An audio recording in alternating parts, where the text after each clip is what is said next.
Babylon flyer right here.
possible. First, this beautiful space that we're in, the Church of the Incarnation, Arts Incarnate. I want to thank them. I mean, I want you to look around you if you haven't already, and look at this beautiful art on the walls. Look at beautiful woodwork here, stained glass, and kind of take it in for a moment here. We're so grateful to be in this space, and I think this is like the perfect show for this space as well. I encourage you to linger and look at the art outside as well in the lobby area before you leave or come back and look at it. This is a show about the nature of art, and so we are surrounded and immersed in it here. I want to thank Forest Matter for connecting us with this space and making this happen. So just give it up for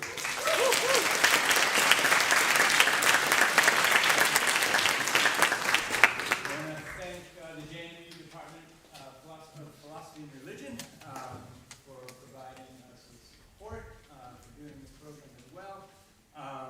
And I'm really excited to have partnered with a musical artist and performer he created the music that you were just listening to, the music that will be playing throughout the show. So give it up for Jaguardini.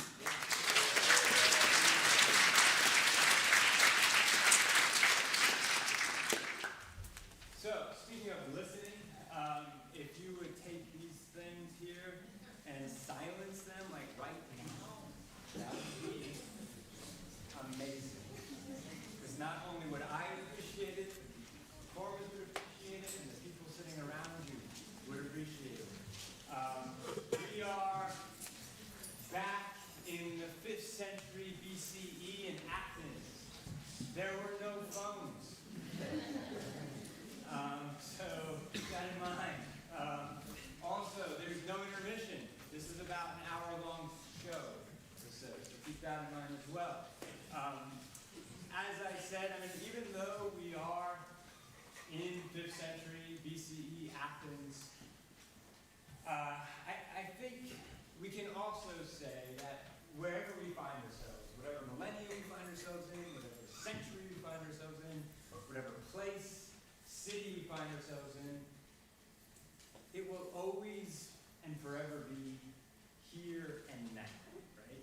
Wherever you find yourself, it will always be here and now. And so keep that in mind as you kind of sit and take this in as well.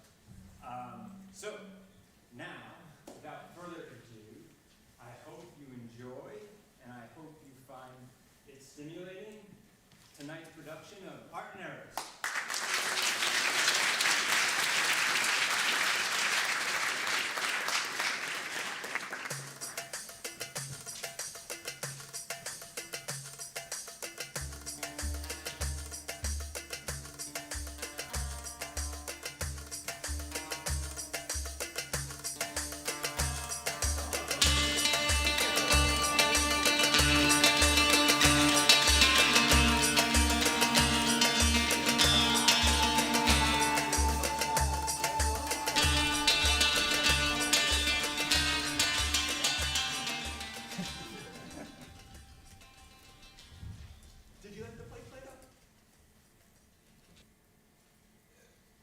Did you like it?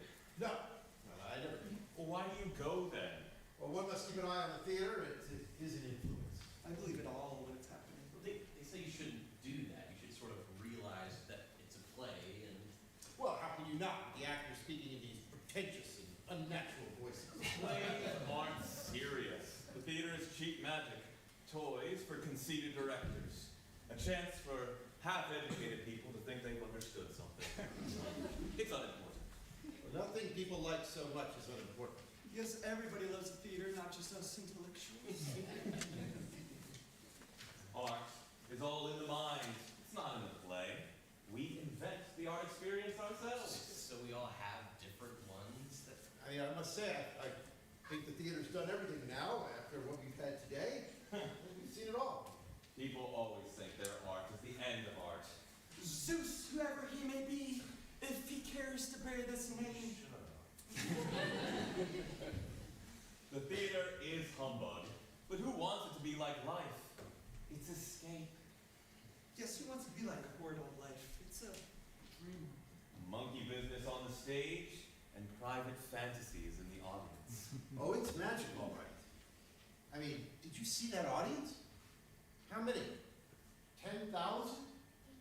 All sitting, silent, absolutely spellbound. Why should they? Why should they sit there? It is a kind of music. Mirror. It's an influence. Magic can be very useful. You want everything to be useful. Why don't you just enjoy it? He's a politician. That isn't just for you, can't you please? And don't just You're so socially minded. Politics should know its place. in our society, it's places everywhere. Sometimes I think a tyranny would be so relaxing. We wouldn't have to think about politics at all. Never had tyranny. After all, we invented democracy. Yes, I did enjoy the play, and it moved me, but I don't know why. Precisely. All sorts of things move us, and we don't know why. I think we should find out why people are moved. You mean some of us should, so as to control the others. All beauty's like that. It's, mysterious. Yes, and aren't we forgetting the plays are a religious festival? Ugh, of course we are. I don't like seeing the gods portrayed on the stage. It's irreverent. After all, how do we know what the gods are like? You are so old-fashioned. We know what we think about the gods. Do we? I don't. I mean, religion is important, and I don't think we should become too familiar with our gods. But there's nothing wrong with the reverence. I mean, look at Aristophanes. Well, look at him. Satire can be influential. I mean, it matters what people laugh at. I don't think people should laugh at religion, but I think it can be good if they laugh at history. Yeah, well, he who laughs at religion one day will despise his rulers the next. And democracies can perish because in the end people don't believe in anything. They don't revere anything. Oh! Well, my dears, did you enjoy the play? We were just arguing about it. Back to sit next to Socrates. It's my lucky day. Yes, I saw who you were sitting next to in the theater. Oh, I have always worshipped beauty. What was your, who's over there? Plato, he's got one of his dudes. What was your argument about? Oh, here we go. Well, Dexemenes thinks that Peter's magic, so it's not important. And Montius thinks that Peter's magic, so it is important.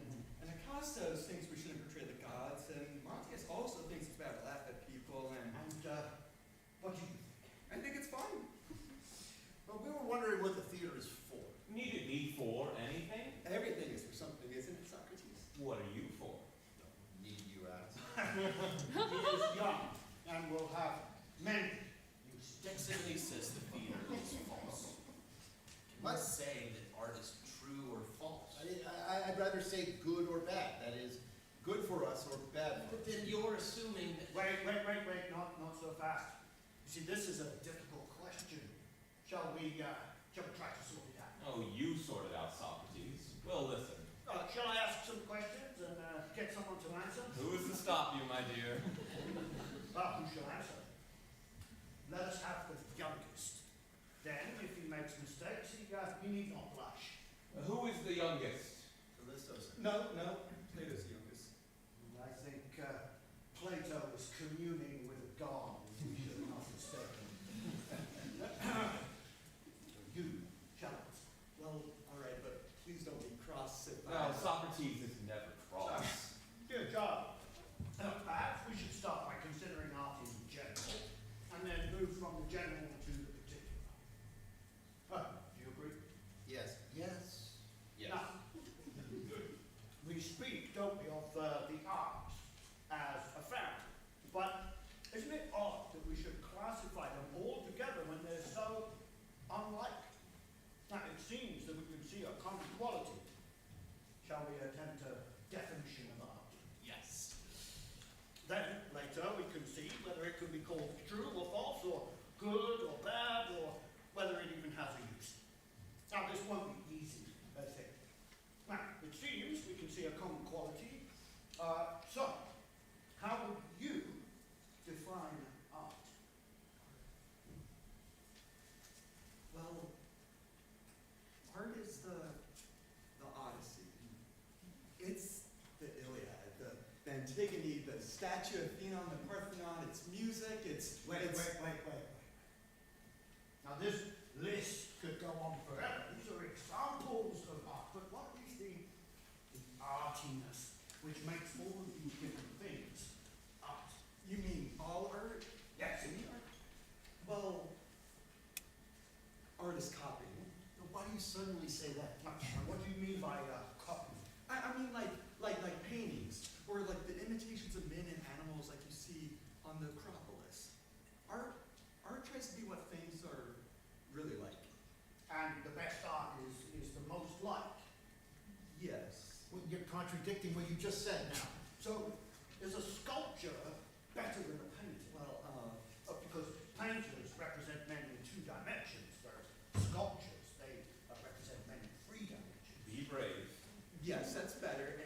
And theater is the best of all because actors are real men imitating real men. But that can't be right. If you mean imitation, it's like comparing a statue to man. Old statues which don't look like real people are often much better art. If we just want to imitate real things, why have art at all? Real men are more like men than marble men are. Or why not just take a cooking pot and put it up on a pedestal, or fuel bricks, or... Well, at least if they were art, we would look at them. And what does music imitate? Don't bully him. Now, perhaps you would like to restate your definition. Yes. Well, music doesn't seem to copy anything. Play tells a story, of course, and that's like life. Is it? Go on, my child. Try it. Art is like a sort of form or diagram. It's like life, only sort of different, like summarized or simplified or. But do you want to give up your idea that art is copying, an imitation of? No. But it's copying into a world where everything looks different and clear, and there's no muddle and no horrid accidental things like a. No horrid accidental things. It's like a map. How dull. Art is a sort of formal copying into a medium where things look similar but clearer and simpler. Yes.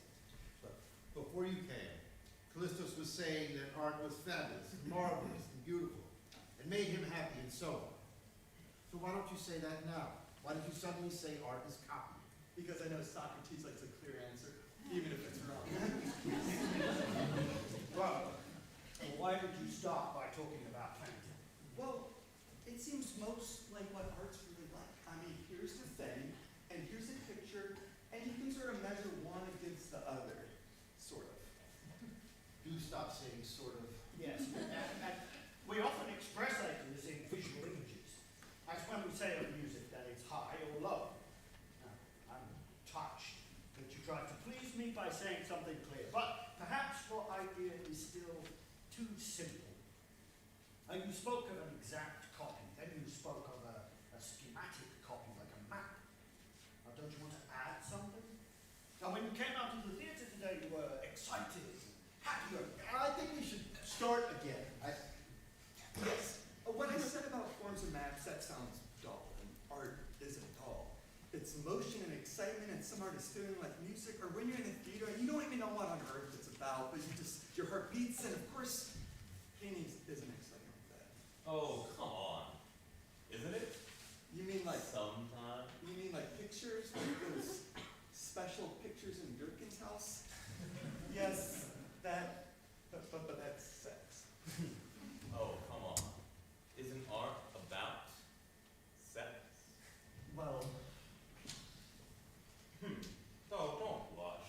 You can't shock Socrates. He looks charming. Of course, we have all kinds of pictures of, but those horrible democracies in Durkin's house aren't art at all. They're just designed. Oh, Costos is such a Puritan, almost as bad as Plato. Well, what does Plato think? What's the matter? Jealousy. He wants Socrates all to himself. I see he's taking notes, and Socrates told him not to. Now, go on. Hold on to your idea. You've just discovered something that you want to add, so perhaps now you might restate your definition. you mean what? What's sex? anything you like. You needn't call it sex. Call it passion. What does music do?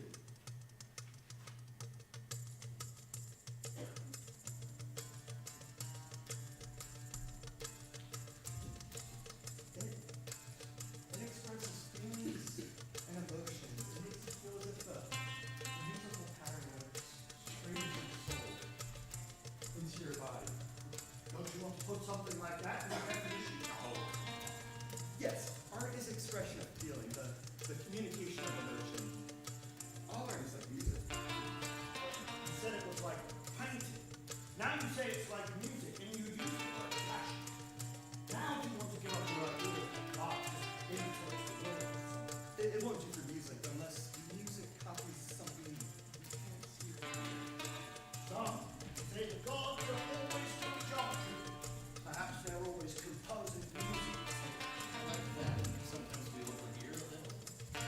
Art is not the world. How weird things are changed into a sort of feeling pattern, feeling fire, No. Go on, dear boy. Now don't keep up trying to catch something. Now remember, you are doing philosophy, and sometimes when you've been trying really hard to get a glimpse of an idea, you find it all out of kind of nonsense. So try to be clear. Honest. Nonsense.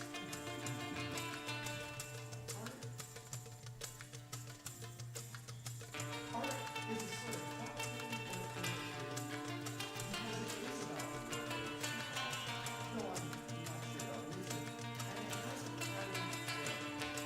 So it does change things. It's sort of neater and clearer than life. But it's chords with emotion. If you're seeing and hearing and imagining, it's not sort of analyzed. It's not music done like a thing, but it's exciting and it's sexy and No, you don't very well. Now you talk most excellent nonsense, and you come down Now you said art was like a realistic picture, then you said it was like a map, then you said art was like music, and emotionally active, empty of the body. Now you spoke of seeing, hearing, imagining. Now, are all arts something to do with the senses? yes, I think Pastor has been waving his hand out in some time. Near one pastor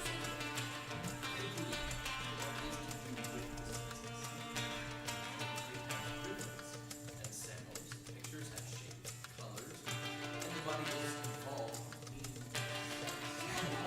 really art is good art. Bad art is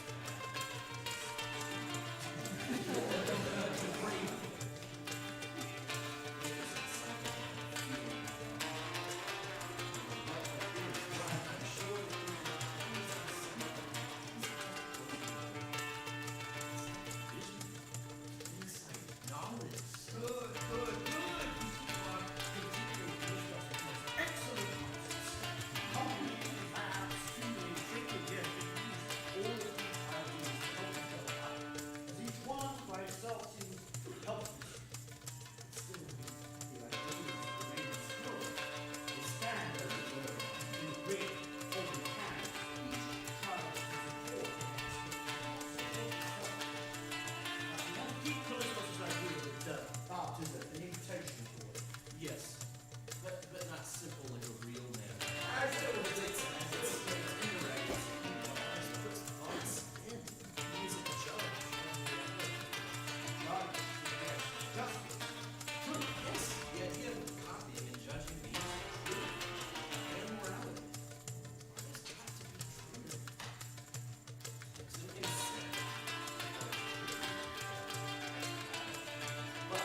Socrates said your ideas were standing in a circle, holding hands, trying to explain the next and couldn't.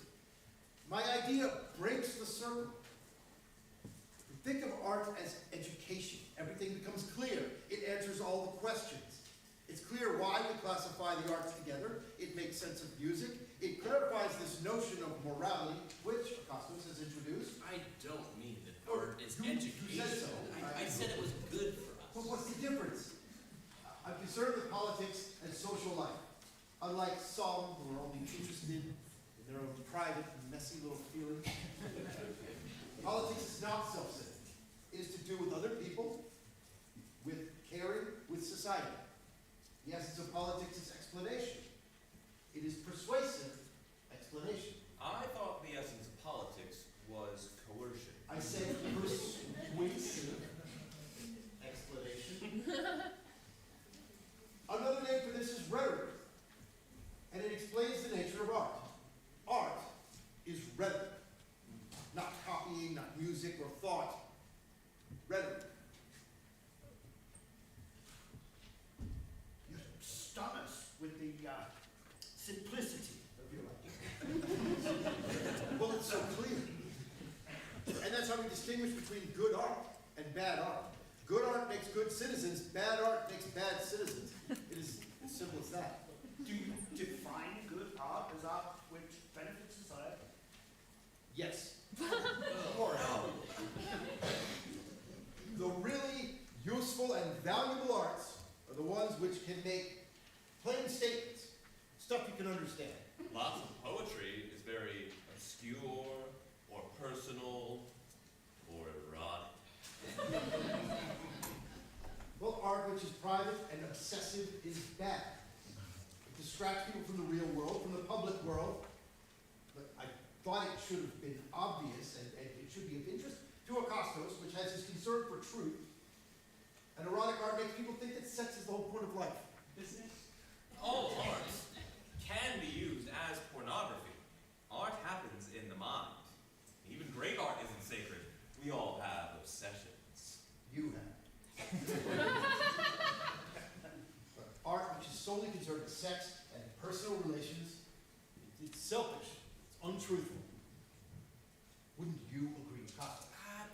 But isn't the nature of art to explore the relation between the public and the private? Now, art turns us inside out. It exhibits what's secret. It goes on inwardly in the soul, and that's the essence of each man. It's what makes us individual people. The relation between that inwardness and public conduct is morality. Now, how can art ignore it? Montius doesn't believe in individual people. Well, yes, I do, and that's just what I believe in, and you don't. Art must overcome the alienation of men from each other. It should try to make a sense of society. That's better than private fantasy, isn't it? If you ban personal private relations, you ban the whole of art. A painting, a sculpture, they represent people who are physically healthy. I just think the arts should represent people who are morally healthy. Who are these people? Good citizens. I know, healthy, handsome young men performing valuable social duties. You jeer the idea of a good citizen. But what have you ever done with all of your cleverness and idealism you had when they were their ages? I'm sorry, the society is full of injustice and misery. I mean, isn't it, Acosta? Yes or no? Yes. Won't the whole man, the decent man, try to change this? Won't he devote all he has to changing it? I mean, why should artists be exempt?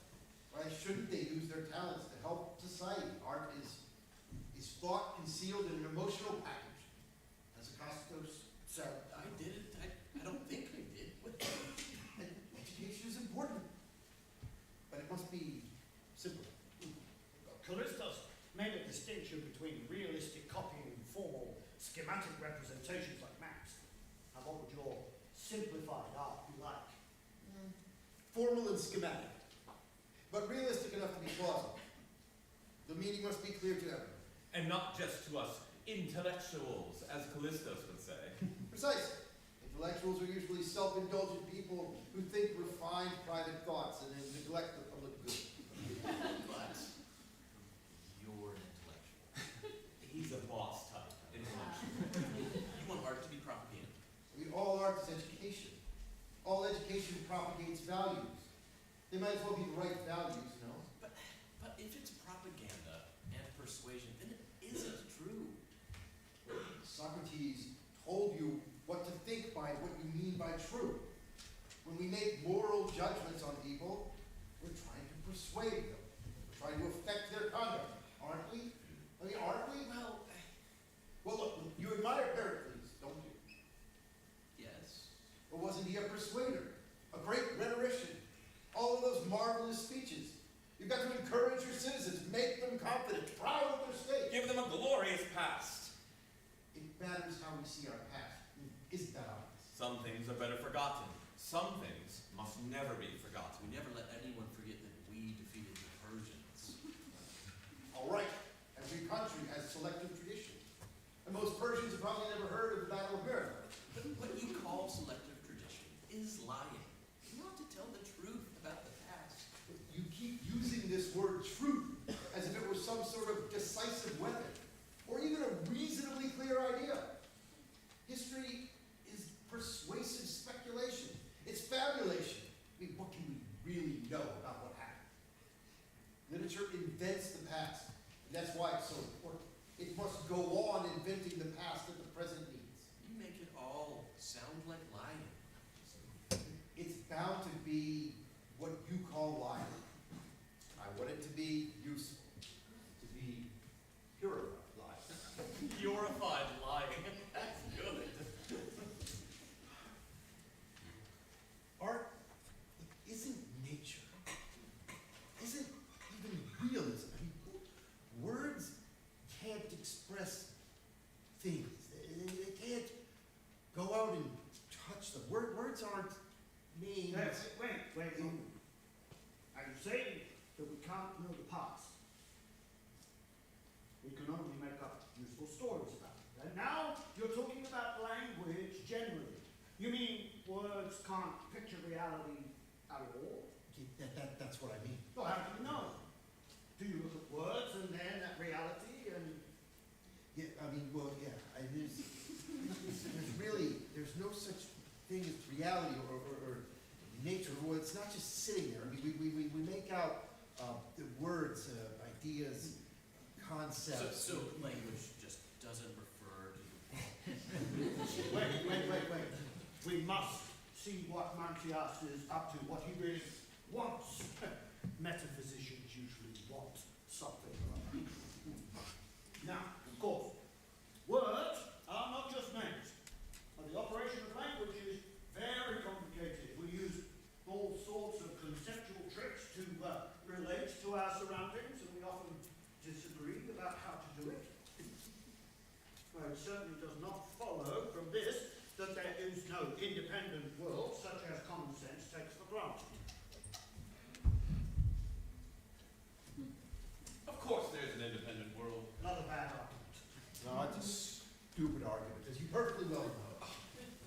Language has meaning through internal coherence. It's not a window that we look through. No, sometimes it's like a window, and often it's not coherent. Now, perhaps you're thinking of mathematics or some language used by the gods. Our natural, mortal languages are much more messy business, and it's very, very difficult to theorize about. Now, let us say that your hypothesis is interesting, but rather far-fetched. Our language is being broken and tested and altered all the time in relation to something else, which certainly seems to be just sitting there, quite pleased with itself and indifferent to our ingenuity and our wishes. And this is the most evident and primary experience. Of course, it's mysterious. Consciousness itself is the most mysterious thing of all. And philosophers feel challenged by mysteries. But philosophy can't always say something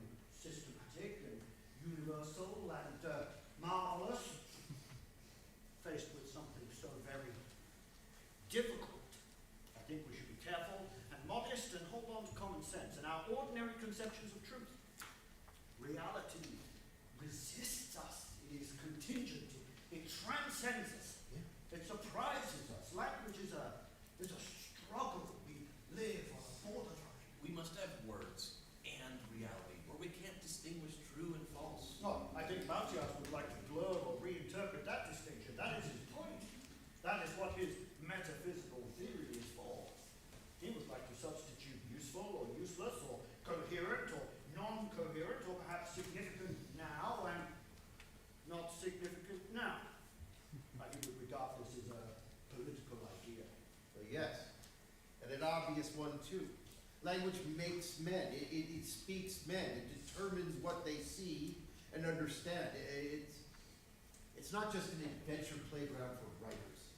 It must be made to work, to present and serve the society. So really, language is not description, it's more like orders. Well, yes. We don't want to explain the world. We want to change it. But if words aren't true or false, what are we doing here arguing with each other? We are exempt, Acostos. People who talk like Montius always exclude themselves from their generalizations. It's only the simple folk who talk like parents. All right, look, let's not be too modest. Very few people can truly invent concepts and ideas. That's the new tyranny in a nutshell. A program for tyrants. A few manipulating the rules of language and the mass of ordinary chaps enjoying plausible, simple social art. Words perish and nobody can speak the truth. Socrates says we live on a border. Yes, we're all out there using words and inventing concepts and struggling with reality and keeping the language alive and making it say true things. And that's why literature is important. And jokes are works of art too. Yes, good. Be quiet, my children. Listen, I don't want this argument to become too abstract and lose its bite. And philosophy, you must locate your problem and then hold it firmly and turn it around to see its different faces. Now, Acostos sees art as essentially free reflection and truth-telling. Matthias sees it as a carefully planted signpost to good and bad, or rather useful and useless. Yeah, yes, well, that's what I mean by good and bad. Writers should take sides with the good. You can't disagree with that. If you detach writers from ordinary free truth, they'll just play with language. They should portray good men in a clear, intelligent way. Oh, show them overcoming bad men. So they will portray bad men too. Yes, but the bad men must not be interesting or attractive. They must be schematically represented. You mean caricature. And never shown to be successful. And yet, in real life, bad men are often both interesting and successful. And good men are often dull because they are quiet and steady, whereas bad men are unstable and odd. Surely there are plenty of interesting good men in literature. Oh, name some. Who are our great literary heroes? Crooks to a man. Achilles, the biggest egoist ever. Medea, child murderer. Odysseus, a swindler and a liar. The whole cast of the stupid, pointless Trojan War are one lot of ruthless thugs against another lot. Hector. A non-entity proves my point. Who doesn't side with Achilles? I don't. My dear, Achilles is a Greek. Agamemnon, a power-crazy general. Clytemnestra, a murderer. Antigone, a selfish, opinionated troublemaker. And some of the greatest crooks of all are the gods. No wonder no one believes in them anymore. I believe in the gods. So is Socrates. No, the religious era is over. Who's going to believe those stories now? Who really thinks that Zeus is an old man with a beard up there somewhere? Some people say the myths are true, but sort of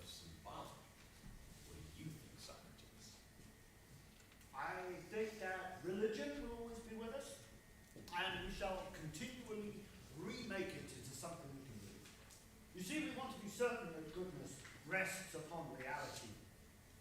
And as this desire will never go away, we will always be searching for the gods.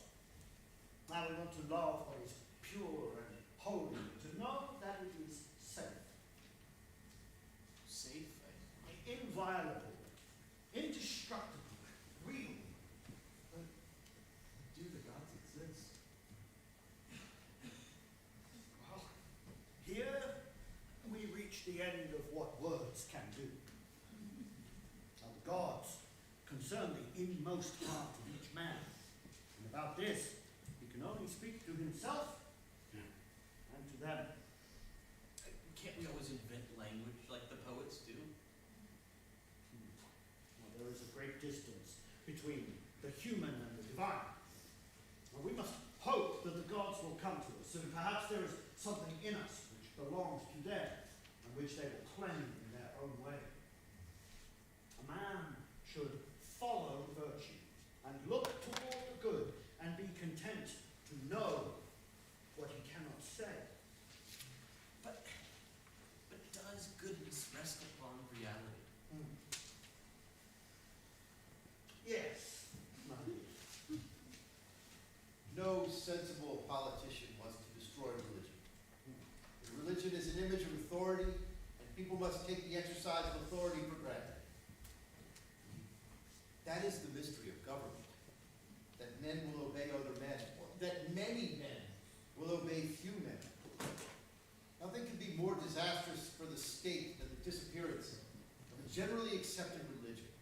As soon as the myth of government is challenged, the state will descend into anarchy. You call it a myth. It's the most important myth of all. Obedience. You talk as if ordinary people were stupid or semi-criminal. Any practical politician assumes that. Of course, the state must control art. If it doesn't, it ends up wasting a precious power. All of that emotion in the theater today is just wasted, rising uselessly up into the sky. What an energy loss. Now, what is such control usually called? Censorship. I'm against it. Oh, me too. Now, we must not be afraid of names. So every state exercises some censorship. Do you want pornographic muck to circulate like those pictures you hate so? I mean, would you like children to see them? What, No. You're so keen on the rights of minorities and underprivileged groups, or whatever jargon you use. Would you like to see plays in our theater which encourage people to be unkind to slaves and women? They don't need encouragement. You say slavery is contrary to nature? Well, don't you want to silence people who say slaves are just animals? Oh, Acostos thinks animals are people too. Well, then things then. But things live. Art must not stir up useless violence and make us hate people just because they're foreign. I mean, can we hate anybody, not even the bloody Spartans? Arguments like this are futile because they assume we can change things. We can't. None of us can control the state. Even tyrants can't. We always talk as if we could. We, the intellectuals. But no one can control it. It's a machine that rolls under its own laws. Who understands economics? The economists don't. How can we? We are passengers, not drivers in this chariot. There are no drivers. People who say that haven't the wit to see who the drivers are. And that sort of talk leads straight to tyranny, mob rule. What about you? You'd be arresting poets because you couldn't understand their poems. Suppose your dull, bad art could do some good. Like stories telling children to watch. Then you agree with me. No, I don't want to argue your argument at all. I need to help me, Socrates. Well, we could discuss whether censorship or freedom is better, but I think Acostos wants to say that we've lost sight of our original objective. If we could discover what art really is, we also could then see how it relates to society. Oh my God, let's forget society. We wish to define art in terms of its social role. And this is what Acostos objects to. Now, would you agree that art is a skill? Yes. And properly to understand skill, one must understand what it is to exercise it well.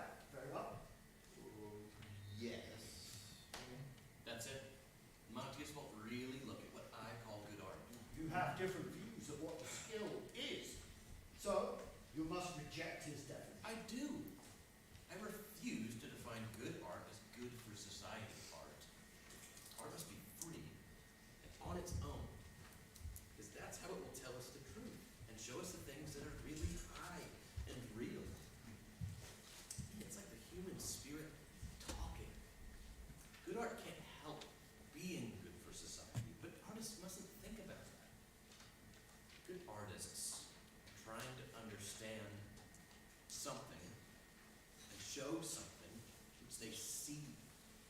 Their duty is to be good artists. Good art explains to us how the world is changing, and it judges change. It's the highest, wisest choice of morality, something spiritual. Without good art, a society dies. It's like religion. It's our best speech and our best understanding. It's a proof of the greatness and goodness which is in us. And everything follows from that, I suppose, including the liberation of slaves and women. Yes. What a protein monster our art turns out to be. Copies, maps, thought, music, games, rhetoric, social service, and now religion. My head's spinning.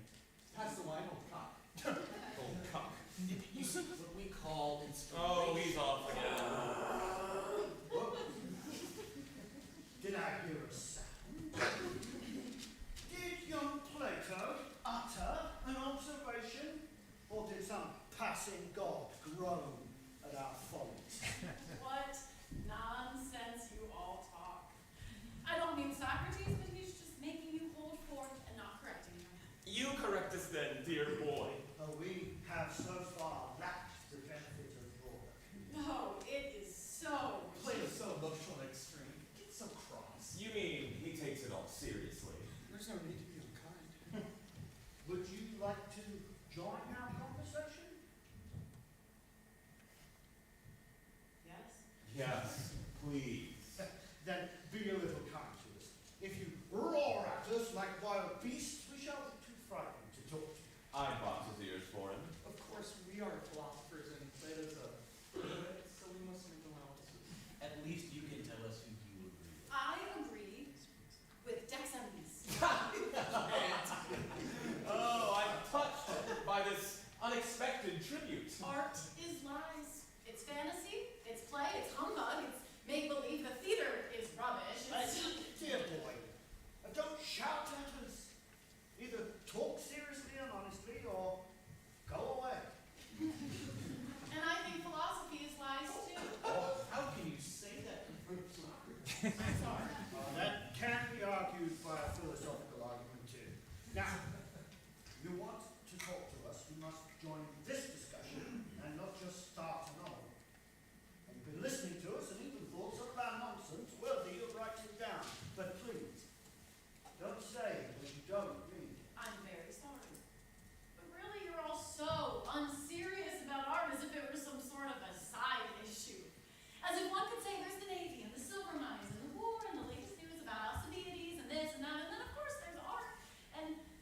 But art is, it's almost everything. You don't see how deep art is or how awful it is. I think your poems are rather nice. Explain yourself, my dear Plato, since you found your tongue at last. Just please do it quietly. Art is full of horrible things which it makes us accept. Life is full of horrible things. Why shouldn't art be? Life is accidental. Art isn't. You were talking about Achilles and how we all love him and we identify with him. But he slaughters all those Trojan prisoners beside the funeral pyre of Patroclus. And Odysseus, whom everyone admires, when he comes home, he hangs all the servant girls, and just because they went to bed with the suitors, and then he murders all the suitors, and it's this great, ghastly bloodbath at this great art. Why shouldn't he kill the suitors? There you are. Because it's art, you stop thinking. Because it's art, you can murder the prisoners and hang the silly helpless women and slaughter a whole lot of people who haven't done any harm, except for hang around your house and propose honorable marriage to your widow. They didn't even rape But her. such things happen in life. Yes, but why celebrate them in art? And I agree with Montius about malicious laughter being evil. So why does Homer show us the gods laughing so spitefully at us? This is the great poet we're all supposed to love and admire. You love and admire him. Yes, but I'm irrational. We're all waiting for Agamemnon to be murdered, and we're licking our lips at the idea of Clytemnestra using an axe on her husband. You said you agree with Dexamnes. Yes, art is erotic. All art is erotic. He means all good art. No, he means all bad art. Even Sophocles. Wait.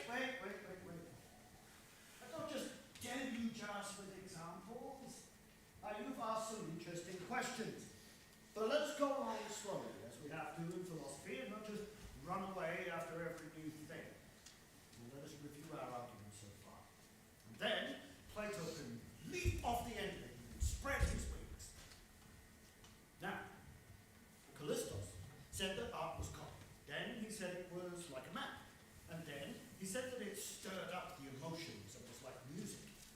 And Costas said it was thinking and truthful vision. Matthias said that it was rhetoric or propaganda. And Costas was so shocked by this that he said it was religion. And don't forget my view, which Plato says he agrees with, that art is fantasy. Art objects are fake objects. We invent them ourselves. It's just private fantasy in our minds. Callistos said that art aspires to the condition of music. Acastos said it aspires to the condition of religion. I say it aspires to the condition of pornography. So, before we proceed, I am going to be a little unkind to someone. Oh, not to me. No, to Matthias. Oh, I am going to ask you to put aside your definition of art as a socially useful craft. why? Well, just now, I distinguished your question of the use of art and Acastos' question about what art is. Well, but I define art by its use. Well, many things are socially useful, but you say art is a socially useful craft. And if we ask what sort of socially useful craft, the answer is an artistic one. But to understand this, we must first have a more fundamental idea of what art really is. I don't follow. Well, much of what you said about the effect of art is important, but we cannot define art by its effect without first considering its nature, since other things could produce the same effect. Oh. All right. Now, my dear, splendid, clever boy, try to put your thoughts in order. Don't just pour them over us like a bath attendant. Think. You can think.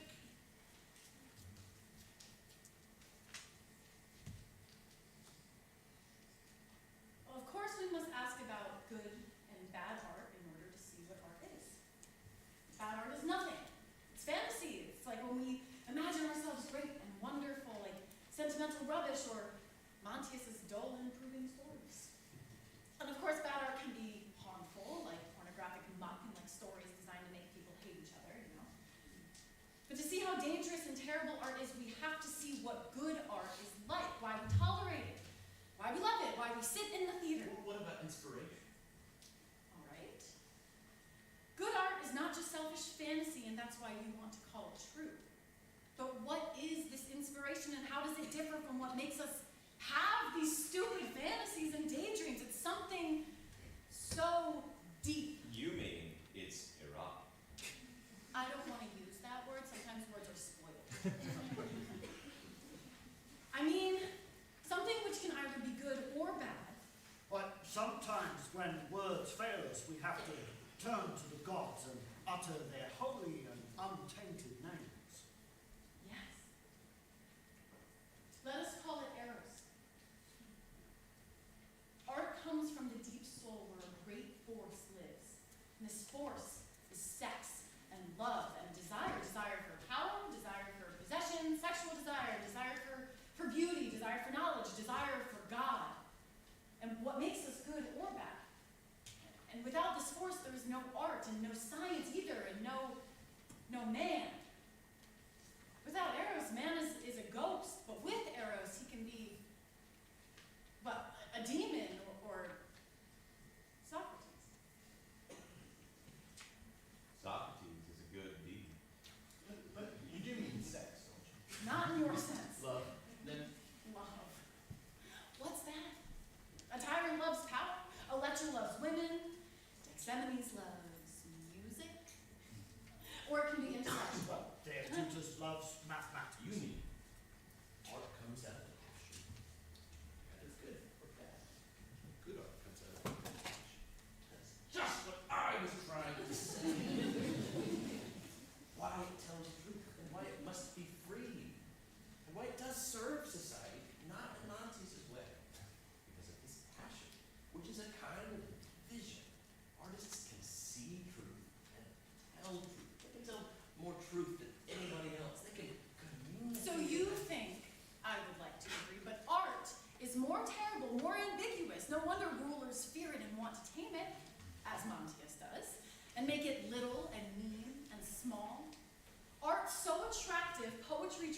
transforms horror and wickedness into beauty.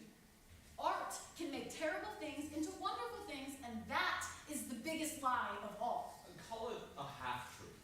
Can human beings bear more than half the truth? They're lucky to have half. That's what's called escape. Thank God for it. Escape? But we must not escape. Art. Art is the highest escape route. It is the last exit, and that is why it is the most dangerous. Since few people ever get as far as your last exit, I don't think it matters very much. But what are we escaping from? Now, art is dangerous to philosophy. It is dangerous to religion. It masquerades as the whole truth and makes us content with something less. And people idolize it so. Dexemenes said that the theater makes fools think they've understood something. The language of art can also make people who are not fools think they have understood something, which can make them stop going on. Going on where? I think that in the human mind, the human soul is a vast region, most of which is dark. There are different parts, different levels. There are dark, low levels where we're hardly individual people at all. Is that Eros? Eros is there.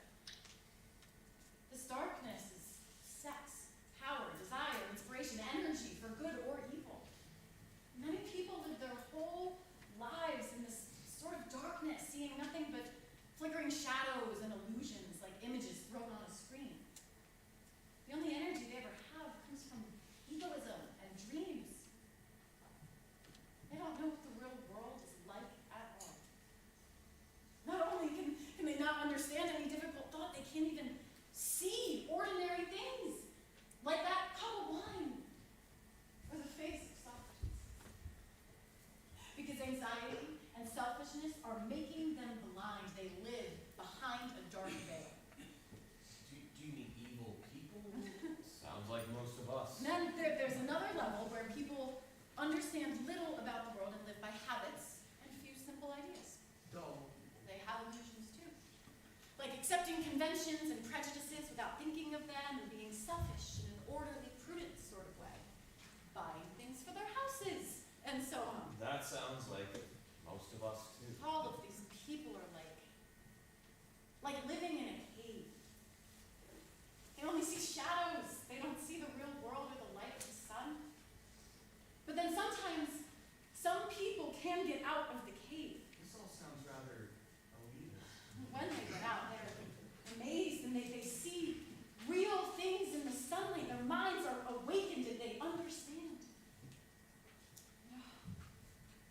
The world, when you understand it and can see it, even just a little, can be so beautiful.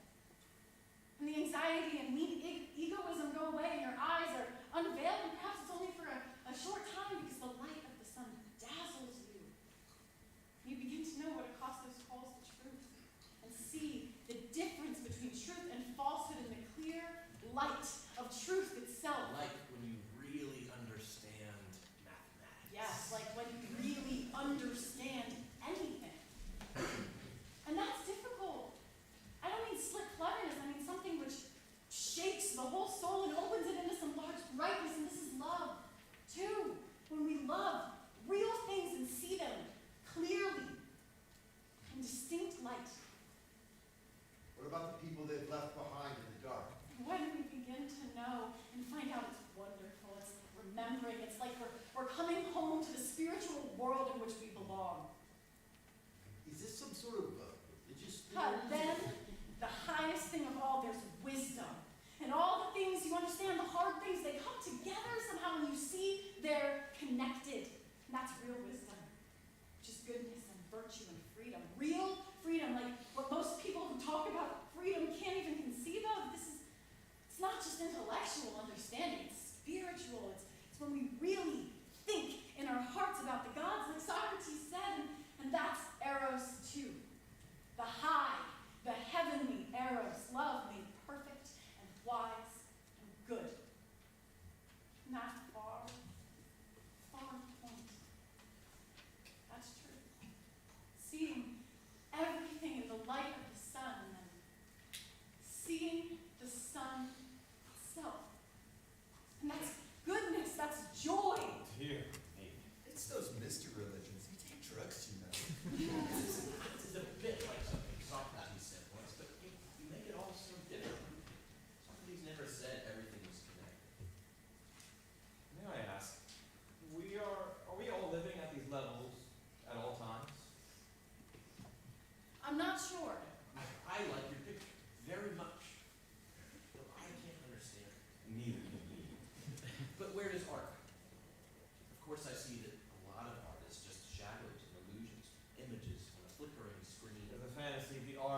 fantasy of the viewer. But what about good art?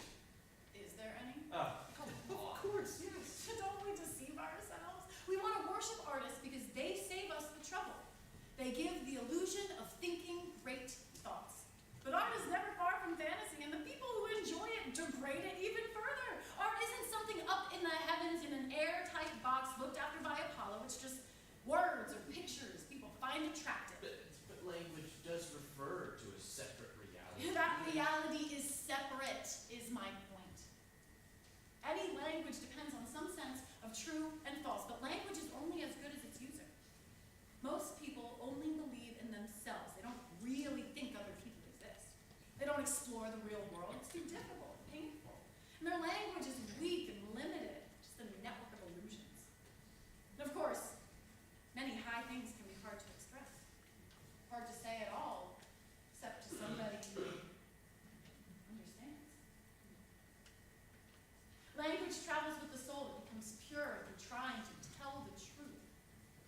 Reality is difficult to get to. We have to try. You mean we ought to try? No. But can't we separate truth and goodness? No.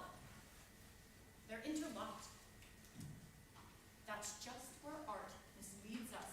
It seems to remove the difficulty. It produces such a strong impression that we imagine we've arrived. That we're in the presence of something real. Good art can kind of be an image or imitation of goodness. I mean, that's how it deceives enlightened people and stops them from trying to become better. It's a kind of sacrilege. If you believe in the gods, whatever they may be, and you know that they make some absolute pure demand, the highest thing of all. It's like when an athlete in the games is strained almost beyond endurance, almost to dying. Art softens the demands of the gods. It puts an attractive veil over that final, awful demand, that final transformation into goodness, that almost impossible last step, which is what human life is really about. That's what you meant by the last exit. I'm all for religion, but this is crazy. I think Plato hates art because he's envious of the poets. He wishes he was one. Art is the final cunning of the human soul, which would rather do anything but face the gods.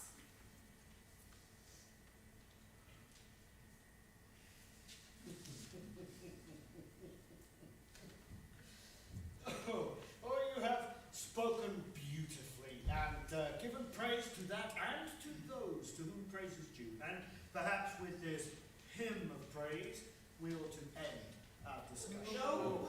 I'm afraid that the simple and homely things which any of us might now wish to say would seem an anticlimax after this paean of eloquence.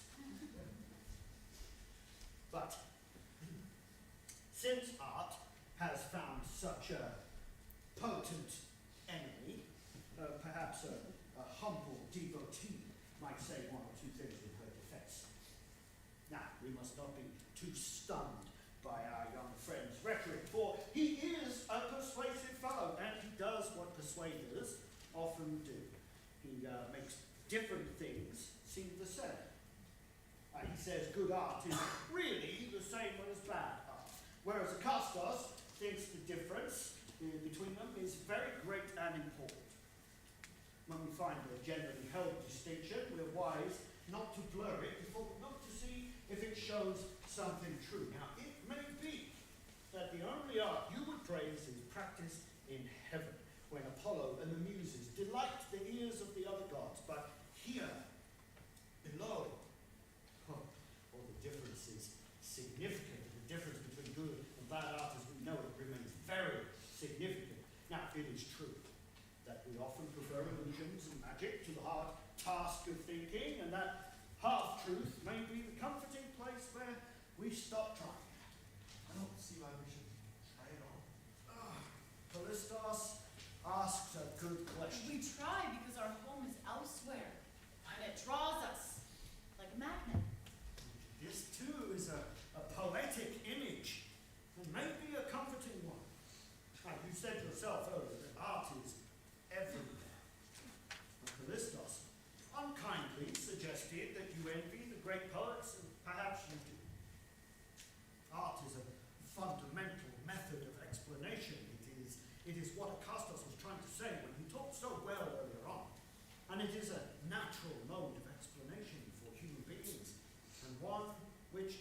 eloquence you use yourself.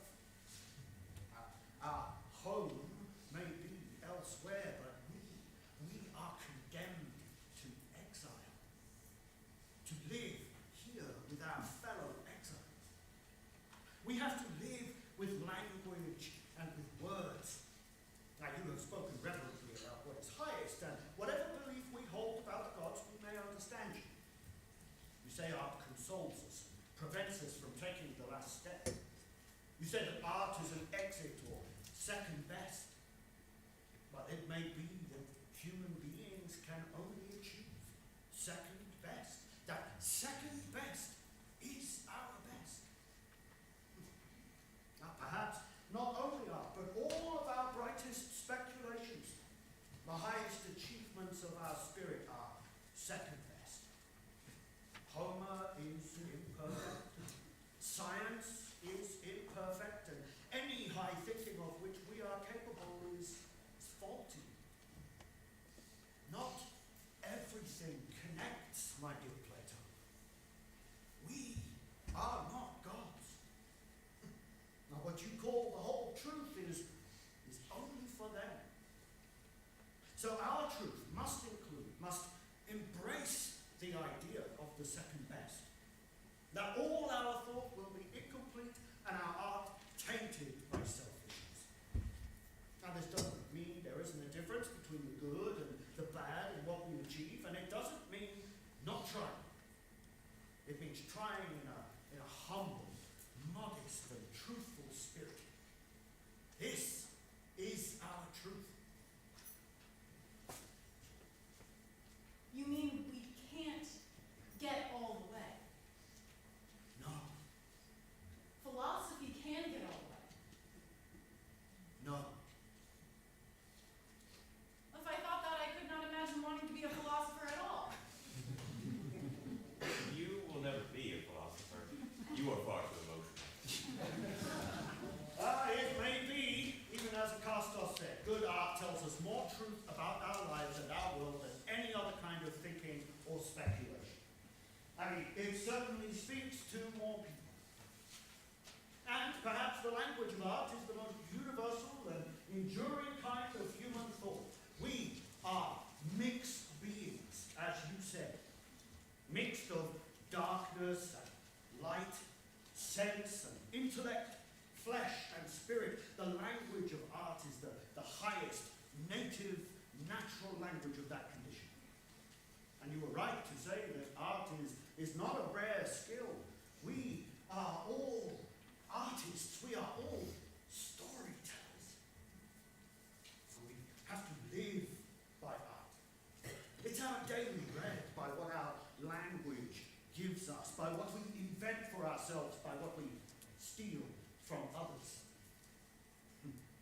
But we should thank the gods for great artists who draw away the veil of anxiety and show us, even for a moment, another world, a real world, and tell us a little bit of truth. And we should not be too hard on ourselves for being comforted by art. Here, here. Keep in, keep in. You spoke, Eros. Don't you think that on that path, that way, whether we can ever reach the end of it or not, just loving each other, I mean, loving as we love, not just as lovers, is something that is wonderful, perhaps teaches us most of all. Human love is so selfish. Plato won't love until you become a god and you'll love another god. Yes, of course. You are right. You should go into politics, young fellow. You could go far. Come around to my place sometime. We'll talk about it. Zeus, whoever he may be, if he cares to bear this name, by I will clamor to him. No other can I see to lift from my soul the sullen weight, but only he who writes in thought his fierce decree, that wisdom must be bought by pain.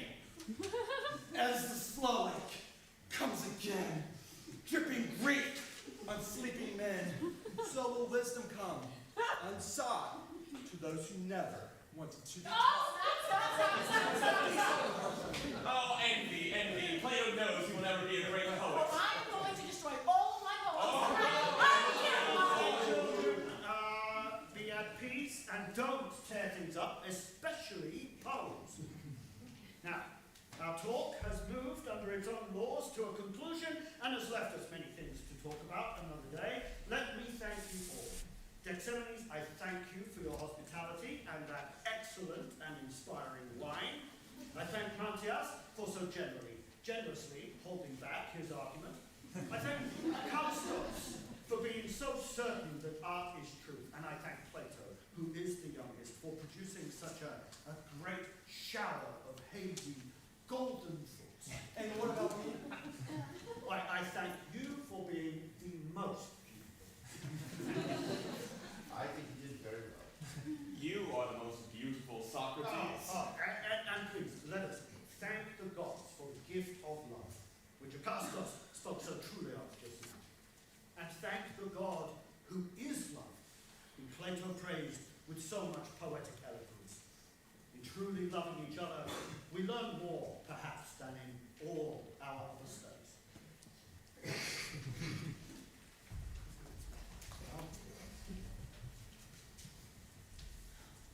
Oh, What? I'm so happy.